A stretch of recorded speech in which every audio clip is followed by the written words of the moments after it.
To my YouTube channel. আজকে নিয়ে আসছি কয়েকগুলি ইম্পর্ট্যান্ট অঙ্ক এবং কোয়েশ্চন লিখে নিয়েছি এবং একটি একটি করে কিভাবে সলভ করব তা দেখিয়ে দেব। কোয়েশ্চনটি এখানে লেখাই আছে, দেখা যাচ্ছে। কোয়েশ্চনটি আমি পড়ে নেই। 3টি ক্রমিক সংখ্যা কি ক্রমে 2, 3 এবং 4 দিয়ে গুণ করলে তাদের যোগফল হলো 119 হয়, তবে বড় সংখ্যাটি কত? ক্রমিক কথার অর্থ কি? সিরিয়াল।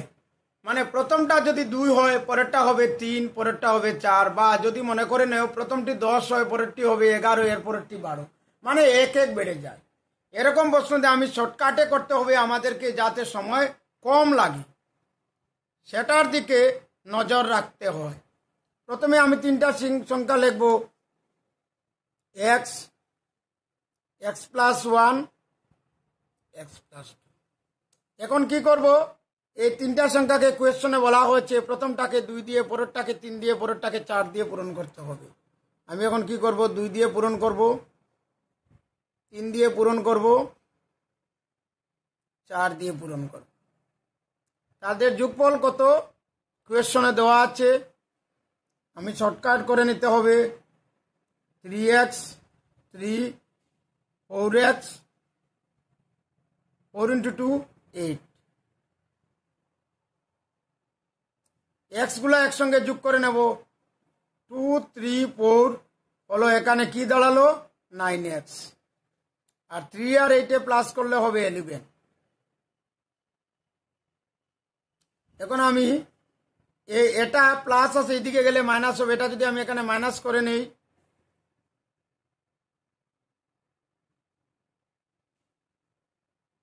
108। এখন 9 দিয়ে 2টাকে ভাগ করে দিই, 9, 12, 108।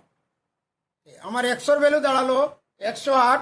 এখন আমাকে বার করতে হবে, প্রশ্নে বলা হয়েছে বড় সংখ্যাটি। এখানে বড় সংখ্যাটি কত? বড় সংখ্যাটি হলো এক্স প্লাস 2। এক্স প্লাস 2 মানে 100-র ভ্যালু দাঁড়ালো আমার 12, আর তার সঙ্গে 2 যোগ করবো হলো 14। এটা সঠিক আনসার বেরিয়ে এলো। পরের কোয়েশ্চনটি লিখে নিয়েছি, কোয়েশ্চনটা পড়ে নেই। একটি সংখ্যার 4 ভাগের 5 অংশ, 5 ভাগের 4 অংশ, সংখ্যাটির 3 ভাগের 2 অংশ থেকে 6 বেশি, সংখ্যাটি নির্ণয় করো।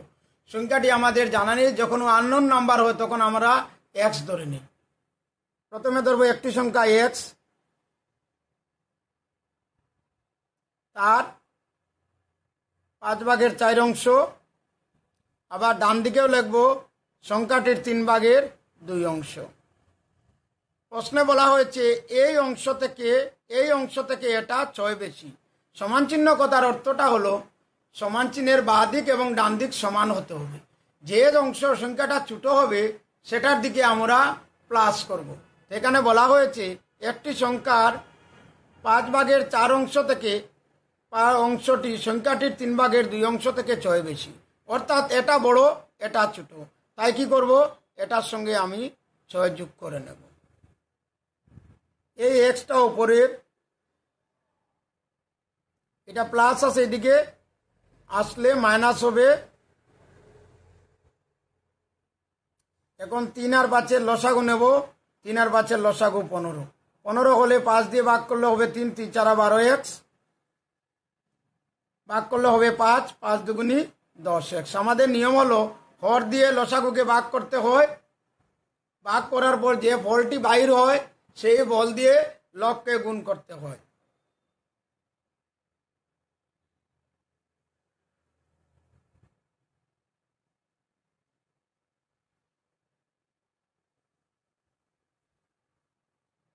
এখন ক্রস মাল্টিপ্লিকেশন করে নেব। 6 15 90। এখন 2 দিয়ে যদি ভাগ করে দেই, 2 একে 2, আর 45 দুগুনি 90। এই তো আমাদের সংখ্যাটি বেরিয়ে এলো 45। কোয়েশ্চন লিখে নিয়েছি, কোয়েশ্চনটা পড়ে নিই। 25x043 সংখ্যাটিতে এক্স এর মান কত হলে যদি সংখ্যাটি 11 দ্বারা বিভাজ্য হবে? এটার একটা ফর্মুলা হলো যে আমি প্রথমে কোয়েশ্চনটা লিখি। এক গড় ছেড়ে ছেড়ে আমাকে যোগ করতে হবে নাম্বারগুলা, অঙ্কগুলা। আর যোগ করার পর যদি এই দুই পার্টে বিয়োগফল 0 বা 11 বা 22 এরকম আসে, বুঝে নেব যে সংখ্যাটি আমাদের 11 দ্বারা বিভাজ্য। এখন কি করব, আমি প্রথম পার্টটা বাঁদিকে যোগ করি।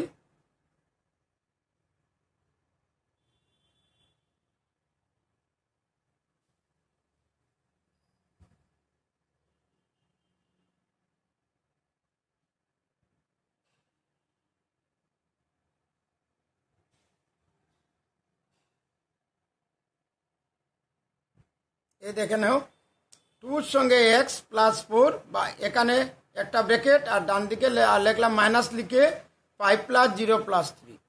এখন বাদ এই দুটা প্লাস করে নেই, 6 প্লাস এক্স, আর এদিকে প্লাস করলে হবে 8। প্রথমে যেহেতু এটা 11-এর ছোট নাম্বার, অতএব আমার চিন্তা করতে হবে যে দুটোটার বিয়োগফল 0 হতে হবে। তো কি করব, 6-এর জায়গায় প্লাস এক্স আছে, এক্সের জায়গায় যদি আমি 2 লিখে নিই, আমার বিয়োগফল দাঁড়াবে 0। অর্থাৎ বিয়োগফল যদি আমার 0 এসে যায়, তখন আমি বুঝে নেব যে আমার এক্সের মানটা কত, এক্সের মানটা 2। এরপরের কোয়েশ্চেনটি হলো 25372x এ এক্সের মান কত হইবে যদি সংখ্যাটি 3 দ্বারা বিভাজ্য হয়। 3 দ্বারা বিভাজ্যর ফর্মুলাটা হলো, পুরান অঙ্ক দাগটা লিখে নেই। এখন অঙ্কগুলির যোগফল করব। অঙ্কগুলি কি, এখানে অঙ্ক হলো 25372x।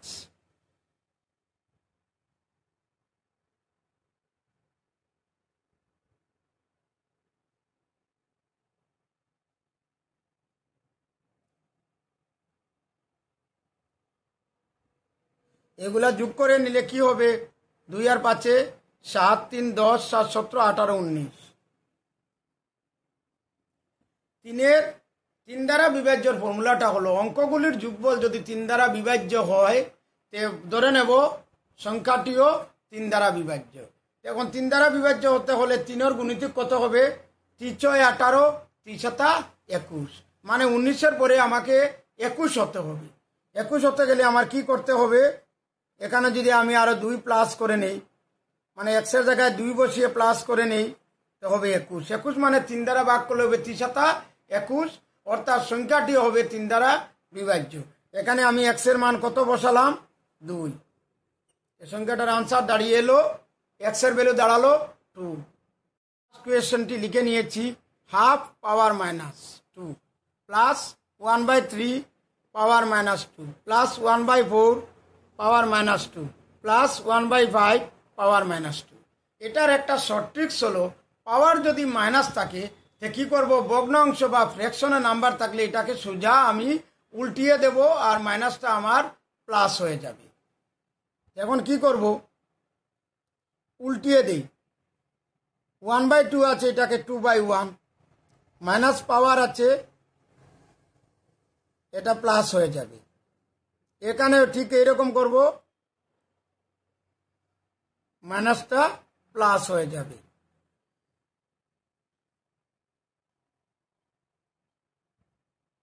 আবার যদি মাইনাস থাকে আর ভগ্নাংশ নাম্বার থাকে, ভগ্নাংশ যদি নাম্বার থাকে, ভগ্নাংশ থাকে যদি কোনো সংখ্যা, তখন এটাকে কি করব, আমি উল্টিয়ে দেব।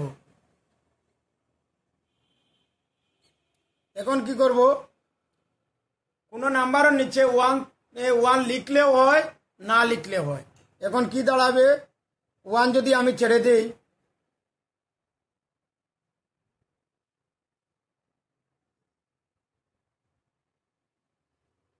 Three square, 4 square, 5 square. আমি যদি স্কোয়ার করি, 2 স্কোয়ার 4, 3 স্কোয়ার 9, 4 স্কোয়ার 16, 5 স্কোয়ার 25। এটার যদি আমি পুরো প্লাস করে নেই, প্লাস করলে হবে 54। এখানে শর্টকাটে আনসার বেরিয়ে এলো।